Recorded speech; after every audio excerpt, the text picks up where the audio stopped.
परसों हमारे एक भैया कह रहे थे, बोले महाराज जी आपकी चोटी ना 4 घंटे लहराती रहती है कथा में, ऐसे खड़ी रहती है पीछे। मैंने 2 भाव बताए। मैंने पहला भाव तो बताया, मैंने कहा ये मेरा एंटीना है, यहीं से सारे नेटवर्क आते हैं कथा के, जो भी मैं बोलता हूँ और ये पीछे बैठे यहीं से ही सीधा, जैसे फोन में वॉकी टॉकी में वो होता है ना ऊपर एक एंटीना लगा रहता, मैंने कहा ऐसी मेरा एंटीना है ये, ठाकुर जी इससे कनेक्ट होते रहते हैं और कुछ ना कुछ बढ़िया बताते रहते हैं भाव।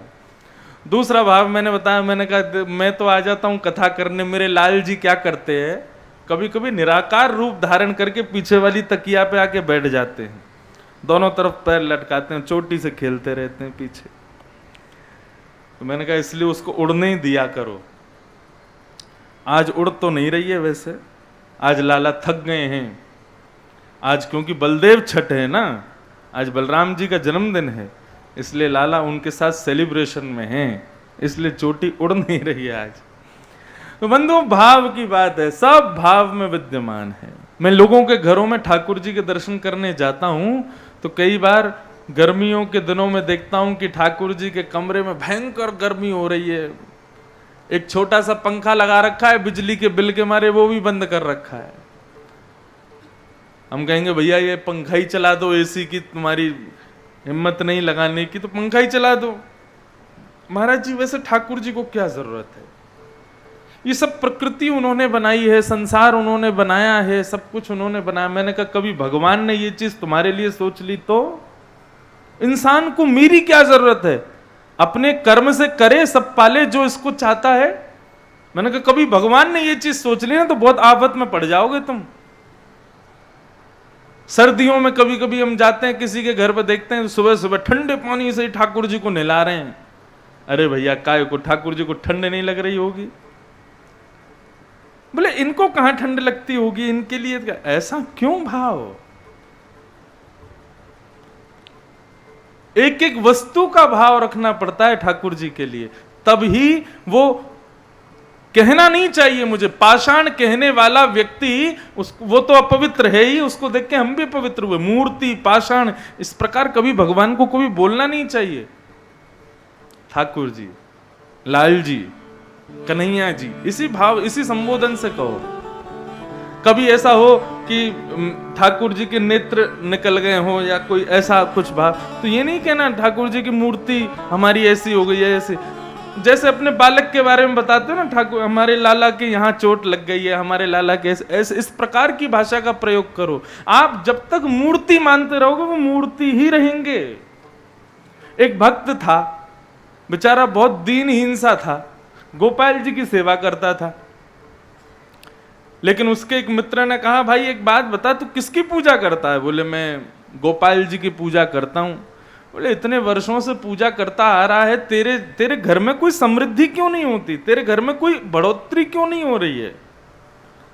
बोले गोपाल जी की पूजा करता हूं। तो उस मित्र ने कहा एक बार मैं कथा में सुन रहा था कि ये गोपाल जी को जब पूतना मारने आई थी ना, तो ये भी आंख बंद करके शंकर जी का ध्यान कर रहे थे कि हे शंकर जी तुम मेरे हृदय में आके बैठ जाओ, पूतना का विष तुम पी लेना, दूध हम पी लेंगे।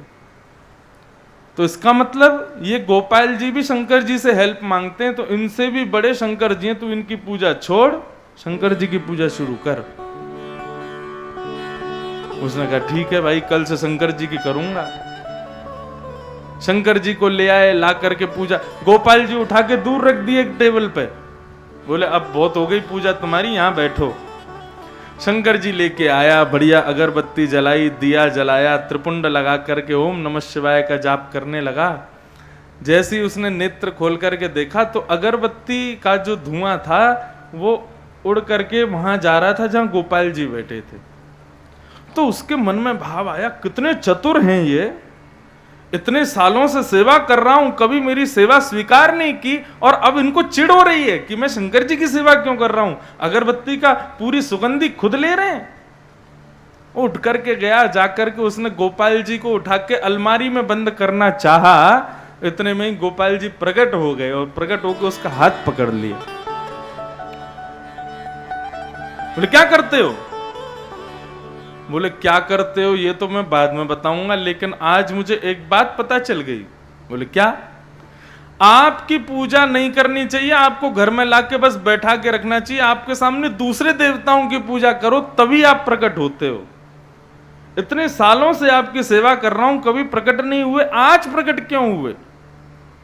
गोपाल जी बोले मैं प्रकट शंकर जी की सेवा से कोई ईर्ष्या रख के प्रकट नहीं हुआ हूं, तो आज क्यों प्रकट हुए आप?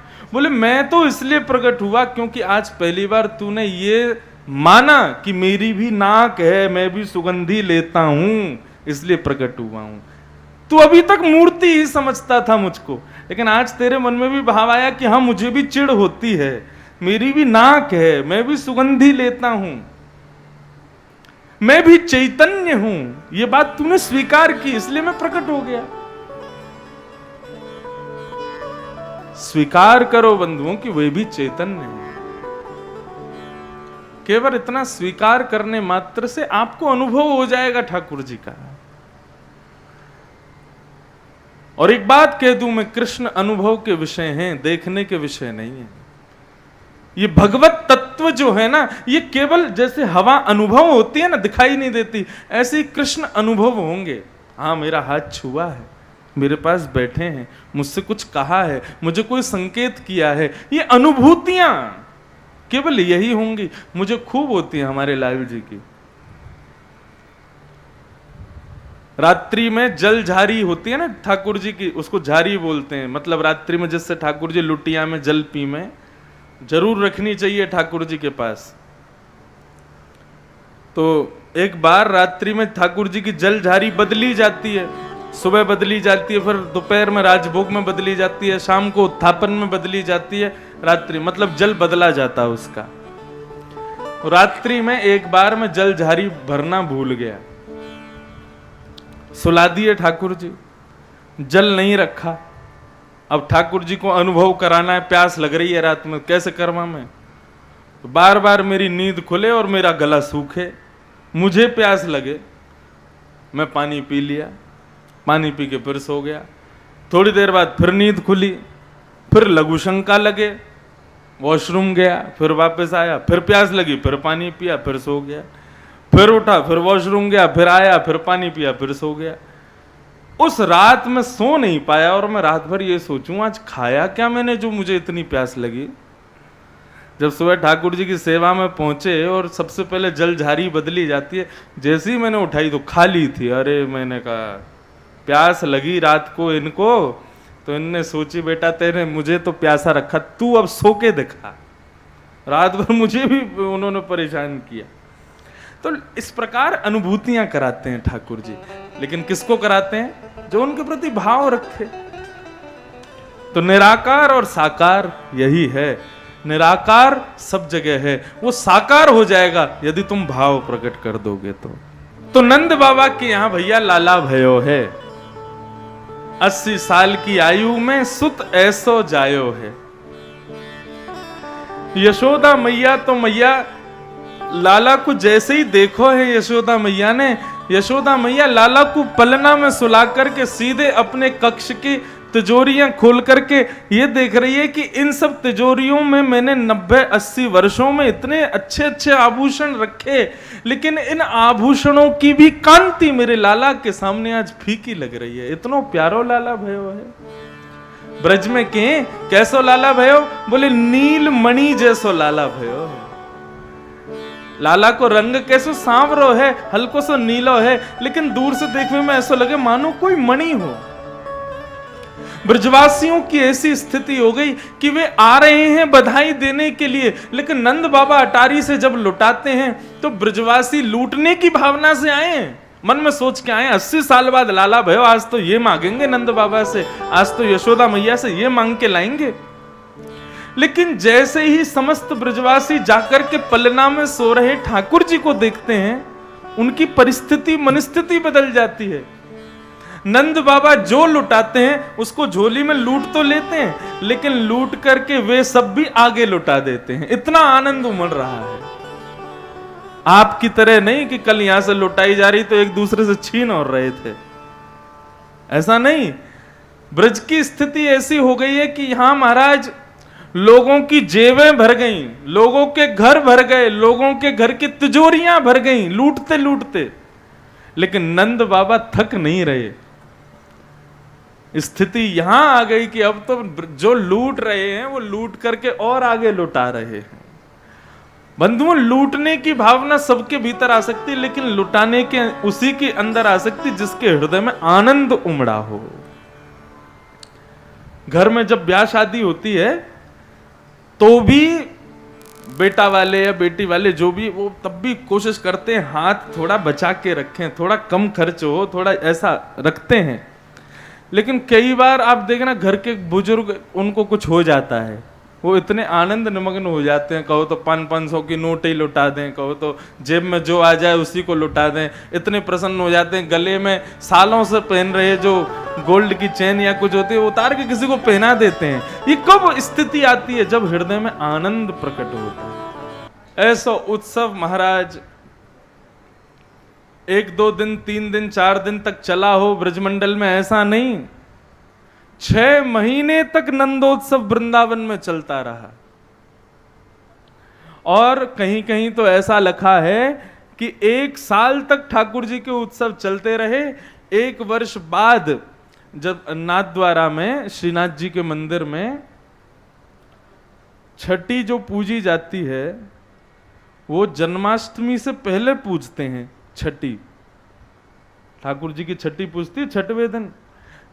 हमारे वृंदावन में तो 6वें दिन ही होती, लेकिन इस बार मैं नाथद्वारा गया था तो मैं छठी वाले दिन पहुंचा, तो मैंने पूछा आज तो छठी होगी ठाकुर जी की, तो उन्होंने इतना अच्छा भाव बताया, बोले नहीं, हमारे नाथद्वारा में तो लाल जी की छठी जन्माष्टमी से पहले, सप्तमी उससे पहले छठी तब पूजती है। मैंने कहा जन्म से पहले छठी पूजती है? बोले कि नहीं, ऐसा भाव नहीं है कि जन्म से पहले छठी, बोले भाव ये है कि उस काल में 5000 वर्ष पहले जब लाला को जन्म भयो तो इतना उत्सव मना कि इतना उत्सव मना कि छठी वाले दिन मैया भूल गई कि आज छठी पूजनी है ठाकुर जी की। 1 साल बाद जब उत्सव चलते रहे तब मैया को याद आई कि अरे लाला की छठी तो पूजी नहीं, और कल लाला 1 साल को है जाएगो। तो मैया ने 1 साल बाद अष्टमी से पहले छठी पूजी लाला की। इतना उत्सव मनाए हो। उसी परंपरा से ब्रज में छठी ठाकुर जी की जन्माष्टमी से पहले पूजती है। क्यों? बोले मैया भूल गई। मैया को तब याद आई जब भादों दोबारा शुरू है गयो, अष्टमी के दिन लाला को जन्म है वारो, तब मैया को याद आई कि अरे लाला की तो छठी पूजी नहीं, तब लाला की छठी पूजी गई। ऐसा उत्सव हमारे वृंदावन में मनाया गया।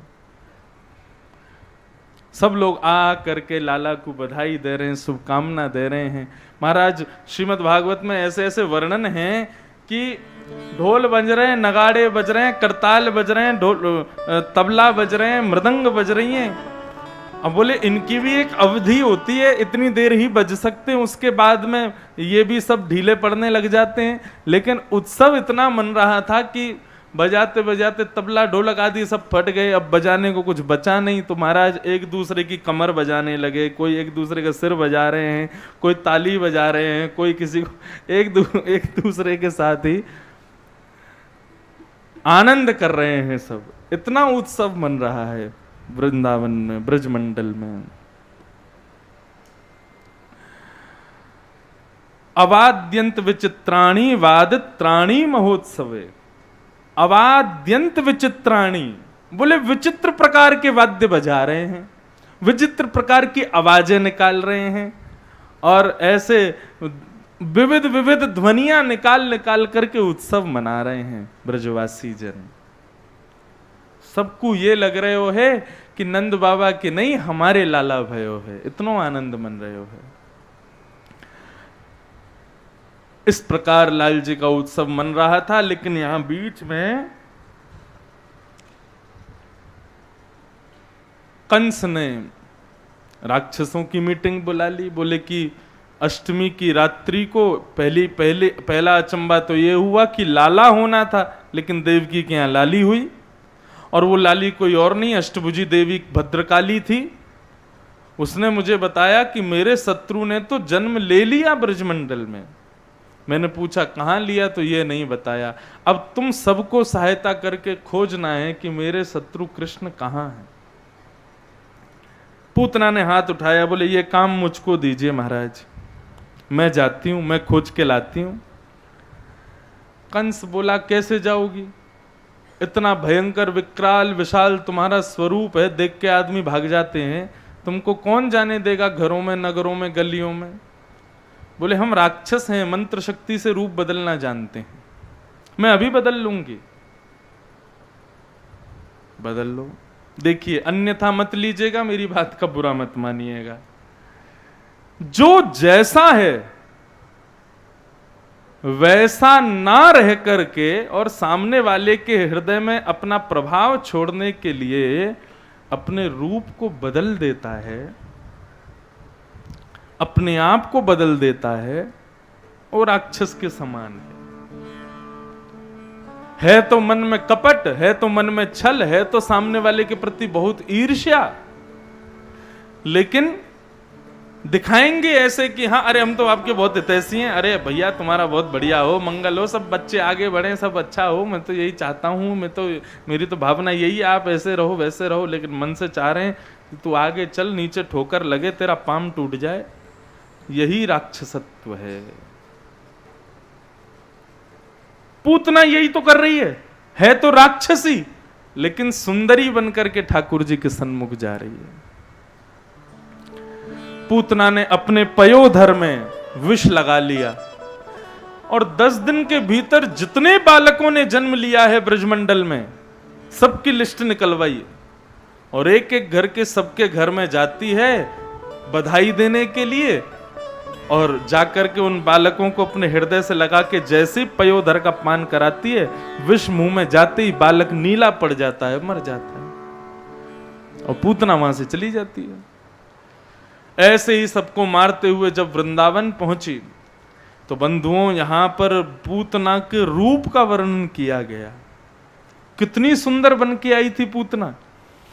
बोले आज ठाकुर जी 8 दिन के हुए, 8 दिन का इतना भयंकर उत्सव गोकुल में चल रहा था कि महाराज पूतना जब आकाश मार्ग से आई ना तो बादल उसको रंग बिरंगे दिखाई दे रहे थे सामने, इतने अबीर गुलाल उड़ाए जा रहे थे। नीले हरे गुलाबी बैगनी बादलों को देख करके पूतना बोली कि यहां जरूर कोई उत्सव चल रहा है। नीचे देखा तो लोग नाच रहे हैं, गा रहे हैं, आनंद मना रहे हैं, नंद घर आनंद भयो जय कन्हैया लाल की सब गा रहे हैं। पूतना बोली हो ना हो महाराज कंस के शत्रु का यही जन्म हुआ है। जैसे ही पूतना आती है और आकर के उन उत्सव के मध्य में उसने प्रवेश करना प्रारंभ किया तो वर्णन करते हैं टीकाकार कि पूतना के चाल और उस चाल में भी पैरों से नूपुरों की जो ध्वनि थी, वो ध्वनि इतनी आकर्षण करने वाली थी कि नंदोत्सव मनाने वाले ब्रजवासी पलट पलट करके देख रहे हैं ये सुंदर चाल, ये सुंदर गजगामिनी कौन है। कोई उसकी रूप माधुरी देख रहा है, कोई उसके नैनों की चाल देख रहा है, कोई उसकी मधुर मुस्कानी देख रहा है, कोई उसके कानों के झुमके देख रहा है, कोई उसके कोई सब उसके रूप माधुरी का दर्शन कर रहे हैं। और जो जो दर्शन कर रहा है वो गाना भूल जाता है कि नंद घर आनंद भयो, उत्सव मनाना भूल जाता है, वो केवल उसको देखता रह जाता है। यही अविद्या है। आप कथा सुन रहे हो, आप भजन कर रहे हो, आप कीर्तन कर रहे हो, आप ठाकुर जी को स्मरण कर रहे हो और बीच में और कोई बाधक बन करके आपको अपनी ओर आकृष्ट कर ले तो उसी को ही पूतना समझना। कथा सुन रहे हो आप, तभी फोन बज जाए, चलो फोन तो फिर भी बजता है, कई अननोन कॉल नहीं भी उठाओगे, लेकिन किसी ऐसे का कॉल आ जाए जिसके लिए आपको उठ के जाने के लिए, कथा से उठ के जाना पड़ जाए, माफ करना वो कोई भी हो, वो पूतना है उस समय। ठाकुर जी के भजन में, कथा में, लीला में, सेवा में जो विक्षेप बने उसी को पूतना समझो। मेरा कहने का अभिप्राय देखिए, अन्यथा मत समझिएगा। मेरा कहने का अभिप्राय ये, चलो ठीक है इमरजेंसी कॉल है, ठीक है, लेकिन केवल कॉल से ही नहीं है, आप ठाकुर जी का स्मरण कर रहे हो, सेवा कर रहे हो, तभी सेवा करते करते जो है आपके मन में कोई भाव उत्पन्न हो जाए तो सेवा में मन ना लगे, मन यही करे अरे वहाँ क्या हो रहा होगा, वहाँ क्या हो रहा होगा, वहाँ के सब ठीक तो होगा, वहाँ को उस वो विषय जो आपको ठाकुर जी की सेवा के बीच में आ रहा है वही पूतना है। जब ठाकुर जी की सेवा में है, जब ठाकुर जी की लगन में है, जब ठाकुर जी की कथा में है, उस समय सांसारिक कोई भी वस्तु हमारे हृदय को विगलित ना कर सके, विचलित ना कर सके, ये दृढ़ता रखनी है।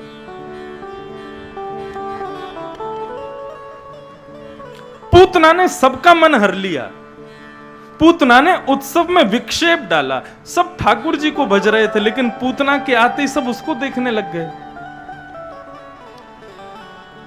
दो गोपियां खड़ी थीं, पूतना उनके पास गई, बोली अजी सुनो, गोपियों ने जैसे ही उसकी ओर देखा महाराज देखती रह गई, बोले ये कहां से आई, ये कौन है?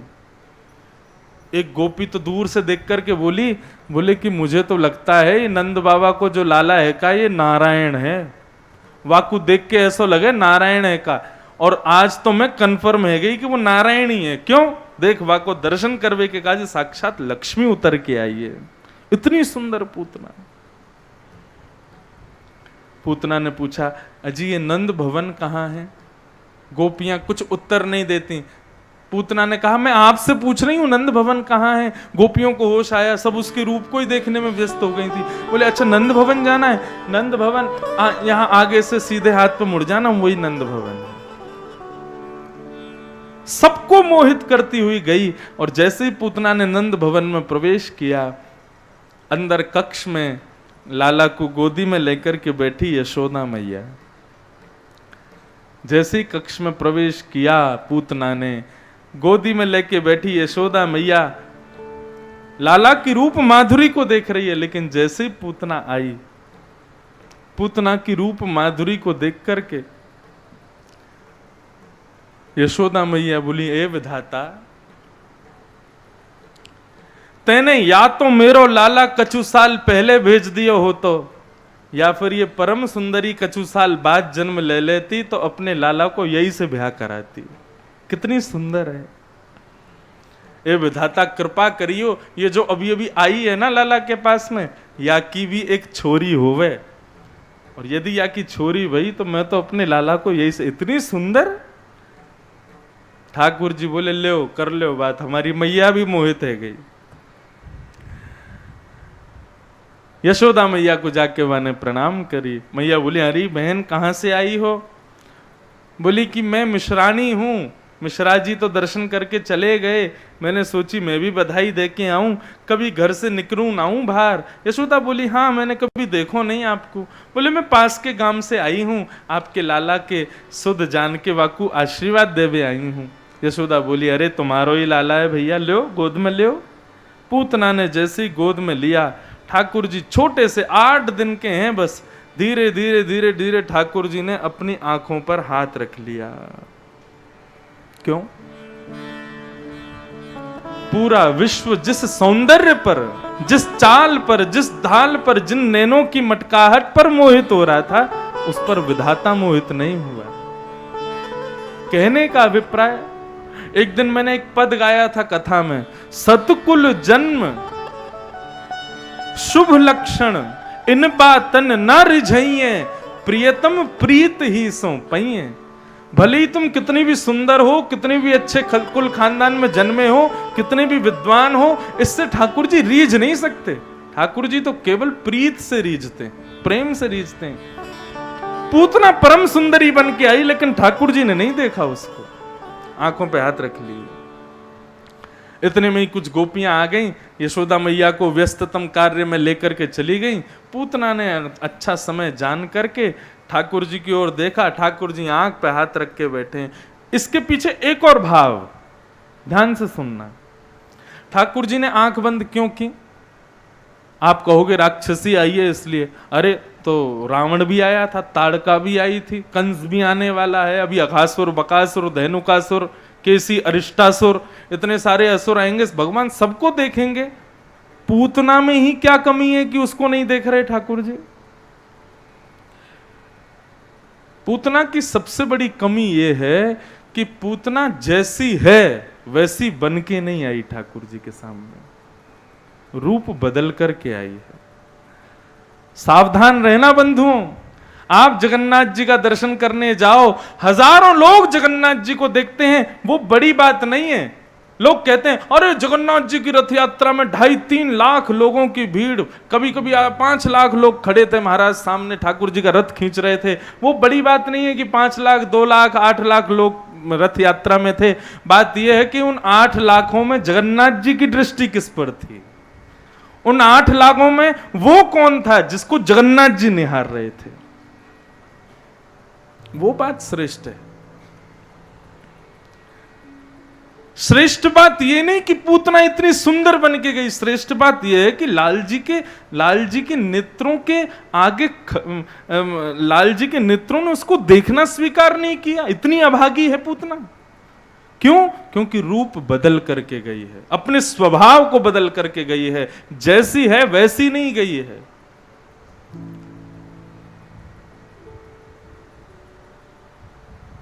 इसलिए बंधुओं याद रहे, संसार के सामने कितने भी आवरण चढ़ा लेना अपने ऊपर, लेकिन जब नाथ को देखने के लिए जाओ तब जैसे हो वैसे जाना।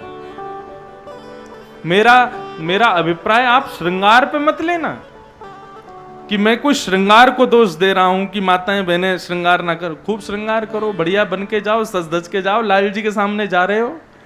मेरा भाव है कि अपने मानसिक और अपने बौद्धिक विचार तुम्हारे जैसे हैं ना वास्तविक में, वैसे लेके जाना, उनमें परिवर्तन ना हो। तुम एमएलए हो, तुम मंत्री हो, तुम व्यास जी हो, तुम गुरु जी हो, तुम महाराज जी हो, संसार के लिए हो, ठाकुर जी के सामने नहीं। मैं अपना यही गुरु स्वरूप, यही महाराज स्वरूप लेके जगन्नाथ जी के सामने जाऊंगा। मुझे पता है जगन्नाथ जी सामने होते हुए भी मुझको नहीं देखेंगे। कौन महाराज, कौन गुरु, कौन इंद्रेश जी, कुछ नहीं। मेरे लिए तुम सामान्य हो, सामान्य बन के आओ। पूतना के इस भाव से यही सीखना है कि हमने यदि कहीं रूप बदला तो कहीं ठाकुर जी हमसे मुंह ना फेर लें। क्यों? आप कहोगे उसमें दिक्कत क्या है यदि हम मन से भी बदल करके जाएं? तो दिक्कत यह है कि तुम जैसे हो ना वैसा तुमको ठाकुर जी ने बनाया है। मां अपने बालक को, छोटे से बालक को स्कूल भेजती है पढ़ने के लिए। पहली बार स्कूल भेजती है, उसको जूते पहनाती है, उसको पैंट पहनाती है, उसको टी शर्ट पहनाती है, गले में टाई लगा देती है, उसको एक थर्मस गले में टांग देती है, पीछे भारी सा बस्ता टांग देती है। बालक उंगली पकड़ करके रोता रोता जाता है, मुझे नहीं जाना। माँ कहती बेटा अभी आ जाएगा, 2-4 घंटे में चला जा। माँ का हृदय तो बड़ा दुखी होता है उस दिन जब पहली बार स्कूल जाता है बालक। जैसे ही बालक स्कूल बस में बैठ के रोते रोते जाता है, माँ का 3 बार तो मन करता है उतार लूं इसको, नहीं भेजूं, लेकिन फिर भी भेज देती है। लेकिन उस दिन माँ का मन नहीं लगता, वो जब बैठी बैठी घड़ी देखती रहती है, कब टाइम हो पूरा, कब आएगा। बार बार खिड़की से देखती है बस आई कि नहीं आई। जैसे ही समय पूर्ण होता है दौड़ करके जाती है। लाल लाल गाल पड़ जाते हैं लाला के, बाल पूरे बिखर जाते हैं, थर्मस कहीं है, बैग कहीं है, शर्ट निकली पड़ी है बाहर। जब वो उतरता है बस से तो माँ का पहला शब्द क्या होता है? एक दिन में ही कितना कमजोर हो गया, एक दिन में ही कितना नाजुक हो गया मेरा लाला। ऐसे ही बंधुओं ठाकुर जी भी हमारी माँ स्वरूप है। हमको इस संसार रूपी स्कूल को पढ़ने के लिए भेजती है, लेकिन माँ चाहती है कि मैंने जैसा अपने बालक को भेजा वो लौट के वैसा ही मेरे पास आवे, वो रूप बदल करके ना आवे। लेकिन हम सब लोग अपने आप को बदल करके जब ठाकुर जी के सामने जाते हैं तो उस जगन्नाथ रूपी माँ को बहुत कष्ट होता है कि बदल के आया अपने आप को। वास्तविक रूप में ठाकुर जी के सन्मुख जाओ, तुम जैसे हो वैसा खुद को प्रस्तुत करो। हम कैसे थे जब हमारा जन्म हुआ था? हम ठाकुर जी के पास से जब पृथ्वी पर आते हैं उस समय कैसे होते हैं? शुद्धोषि मुक्तोषि निरंजनोषि संसार मायाम परिवर्जितोषि संसार मायाम परित्यज्य निद्रा मदालसा वाक्य उवाच वालम। जब बालक का जन्म होता है वो कैसा होता है? शुद्ध होता है, मुक्त होता है। वो जन्म लेते ही उसकी ये इच्छा नहीं होती कि मेरे लिए माला लेके कौन खड़ा था घर में, मेरी बहन कौन है, मेरे भाई कौन है, मेरी बुआ कौन है, मेरे फूफा कौन है, मेरी माँ कौन है, मेरे पिता कौन है। कोई भी गोद में ले लो, वो सबका होता है, वो मुक्त होता है, किसी के बंधन में आसक्त नहीं है, वो परम शुद्ध होता है छोटा बालक, उसमें कोई विकार नहीं होते। आप कभी विचार करना इस चीज पर, बालक जब जन्म लेता है वो कितना शुद्ध, कितना मुक्त होता है, लेकिन धीरे धीरे वही 7-8 साल, 9 साल, 10 साल, 18 साल की उम्र तक उतना ही बंधनों में बंध जाता है, इतने ही विकार युक्त हो जाता है। उसको विकार युक्त बनाता कौन है? हम लोग बनाते हैं। बचपन से ही बालक को सिखा देंगे, सामने वाली आंटी के पास मत जाना, क्यों घूर घूर के देखती है तुझे, अच्छी नहीं है, ये नहीं है, वो नहीं है। उसके अंदर ये विकार हम लोग पैदा करते हैं, वो तो शुद्ध है। ठाकुर जी के सामने जाओ तो एक छोटे बालक की तरह शुद्ध बन करके जाओ, मुक्त बन करके जाओ। देखना, इस बार इसी भावना से जगन्नाथ जी का दर्शन करने जाना, आपको अनुभव होगा कि जगत मंदिर में खड़े हुए श्री जगन्नाथ जी, उन्होंने आपको देख करके कुछ मूवमेंट तो किया था, कुछ अनुभव तो हुआ हमको उनमें। पूतना को देख करके ठाकुर जी ने अपनी आंखें बंद कर ली।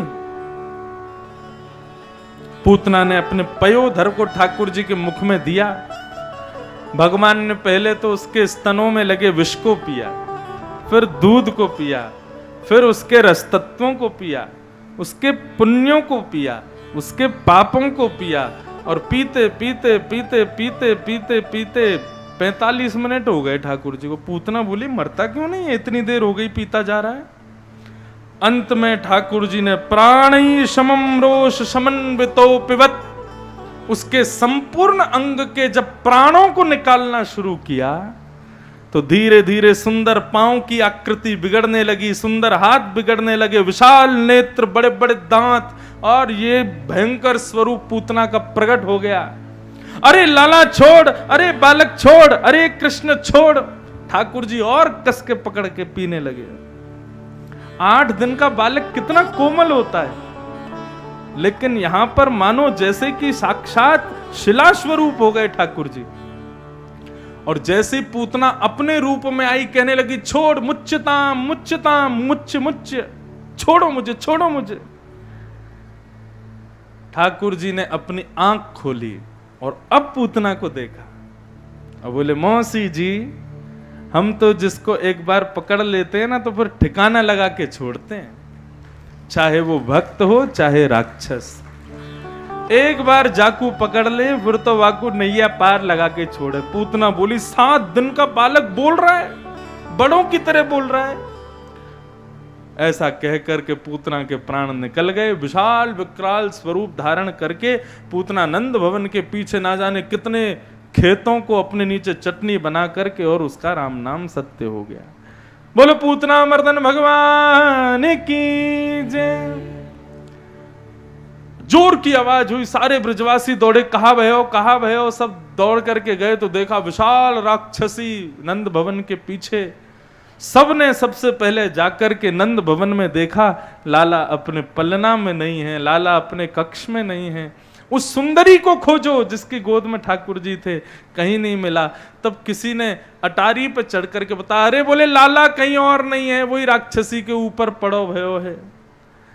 सब दौड़ करके गए, जाकर के उस राक्षसी के ऊपर से ठाकुर जी को मुक्त किया। ठाकुर जी को लेकर के सीधे गौशाला भागे सब, और गौशाला में जाकर के गाय के रज से ठाकुर जी के 12 अंगों का तिलक किया और गौ पूछ से ठाकुर जी को झाड़ा दिया। ठाकुर जी ने पूतना को सदगति प्रदान की। कौन सी सदगति दी? बोले जो गति भगवान की मां यशोदा को मिलने वाली थी, वो गति भगवान ने पूतना को दे दी। क्यों? ऐसा क्यों किया? किसी ने कहा बोले पूतना का नाम अच्छा होगा। बोले नाम क्या है? बोले पूतना। पूत कहते हैं पवित्र को, ना कहते हैं जो नहीं है। पवित्र नहीं है, इतने बुरे नाम है उसका, उसको कैसे ठाकुर जी ने सदगति दे दी? किस बात से रीझ गए ठाकुर जी? बोले नाम अच्छा नहीं था तो किसी ने कहा पूतना का काम अच्छा होगा। बोले काम क्या था? बोले लोक बाल अग्नि, छोटे छोटे बालकों को मारना, यही पूतना का काम है। काम भी अच्छा नहीं था, नाम अच्छा नहीं, काम अच्छा नहीं, तो किसी ने कहा जाति अच्छी होगी पूतना की, ब्राह्मण कुल में जन्मी होगी। बोले राक्षसी, जाति भी अच्छी नहीं थी। तो किसी ने कहा भोजन बढ़िया करती होगी, शुद्ध शाकाहारी होगी, इसलिए ठाकुर जी ने मुक्त कर दिया। बोले रुधिरासन, गरम गरम खून पीती है, यही उसका भोजन है। तो किसी ने कहा बोले भगवान के पास आने का उसका आशय अच्छा होगा। तो बोले जिघांसयापि, मारने के लिए आई थी भगवान को।